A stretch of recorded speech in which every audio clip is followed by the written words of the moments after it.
नाजरीन अस्सलाम वालेकुम। आप देख रहे हैं पीस पब्लिक न्यूज़। आपका मेज़बान मोहम्मद यूनुस ताज। नाजरीन, हमारे YouTube channel Peace Public News को लाइक कीजिए, शेयर कीजिए और सब्सक्राइब कीजिए। नाजरीन, आज की ताज़ा खबर ये है।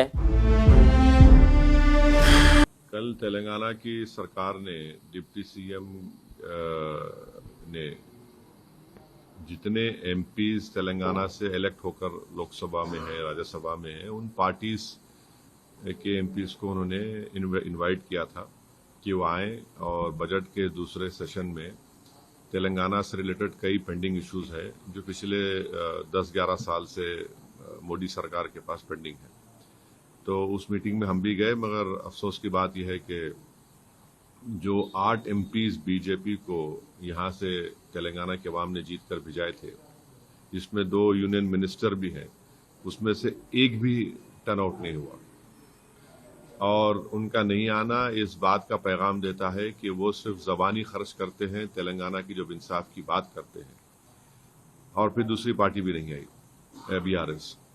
तो मसला ये है कि एक RRR रोड का मसला है, जिसको हैदराबाद की ट्रैफिक कंजेशन को दूर करने के लिए RRR रोड बहुत जरूरी है। इसका एक ट्राइपार्टाइट एग्रीमेंट भी हो चुका है और ministry of road and transport को उस ट्राइपार्टाइट एग्रीमेंट को कंप्लीट करना है, उसका एनवायरमेंट क्लियरेंस भारत सरकार को देना है। और वो जो काम होगा तो उससे हैदराबाद और सराउंडिंग में जो ट्रैफिक का मसला है और हैदराबाद के अतराफ में जो है, तो एक बहुत बड़ा इंप्रूवमेंट होगा उसमें। उसका पेंडिंग है, उसका करीब 34,000 करोड़ की लागत है उसकी। भारत सरकार, मोदी सरकार कुछ नहीं कर रही है। दूसरा, मेट्रो रेल का 5 कॉरिडोर है, जिसमें से एक नागौल से एयरपोर्ट की रोड जाएगी और एक जुबली बस स्टैंड से लेकर चंद्रायणगुट्टा तक, ऐसे 5 कॉरिडोर है। वो पेंडिंग है 24,000 करोड़ का। आप उसका भी कुछ नहीं करते। तीसरा जो है, आप ये देख लीजिए कि मूसी रिवर फ्रंट पर बापू घाट को तेलंगाना सरकार एक गांधी सरोवर के नाम से उसको डेवलप करना चाहती है और साथ में 11 हेरिटेज ब्रिजेस है। 90 एकर्स डिफेंस मिनिस्ट्री को देने का है और भारत सरकार से कहा गया कि भाई अब इस गांधी सरोवर के लिए आप हमको मदद करिए, 14,000 करोड़ रुपए दिए। उसका कोई बात नहीं होती। चौथी बात यह है कि एक जल शक्ति मिनिस्ट्री है, वहां पर गोदावरी से ड्रिंकिंग वाटर लाना है हैदराबाद और सराउंडिंग अर्बन लोकल बॉडीज के लिए, पानी के लिए, जो पानी की खिल्लत है। दूसरा, गोदावरी का पानी लाना है रिवर मूसी को क्लियर करने के लिए। आप इसको अमृत 2 में ले सकते, आप नहीं ले रहे हैं। फिर आप चले जाइए, एक कॉम्प्रिहेंसिव सीवरेज मास्टर प्लान बनाकर अर्बन डेवलपमेंट मिनिस्ट्री को दिया गया है। जितने हैदराबाद और सराउंडिंग में म्यूनिसिपैलिटीज हैं, वो उसका आप सैंक्शन नहीं देते, अर्बन डेवलपमेंट मिनिस्ट्री वाले। फिर आप आ जाइए आईपीएस केडर स्ट्रेंथ।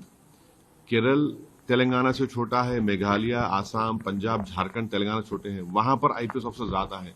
तेलंगाना सरकार ये कह रही है कि भाई हमको 29 और इजाफा करिए, वो आप मंजूर नहीं करते।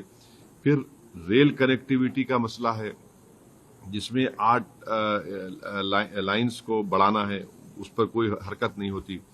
फिर आप ये देखते हैं कि सेमीकंडक्टर का जो government of India semiconductor mission promote कर रही है, एयरपोर्ट को लगकर मुचरला है, उसको, उस तेलंगाना को अगर उसमें सेमीकंडक्टर मिशन में शामिल करिए। वहां पर इतना आइडियल जमीन है उसके लिए, यहाँ पर स्किल्ड लेबर फोर्स भी है, आप उसको नहीं करते हैं।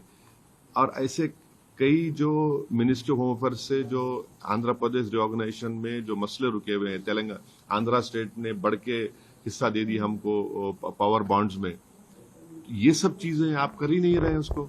अच्छा, प्रधानमंत्री खुद हैदराबाद आकर RRR रोड के बारे में बोले थे हम करा देंगे, आप कुछ कर ही नहीं रहे।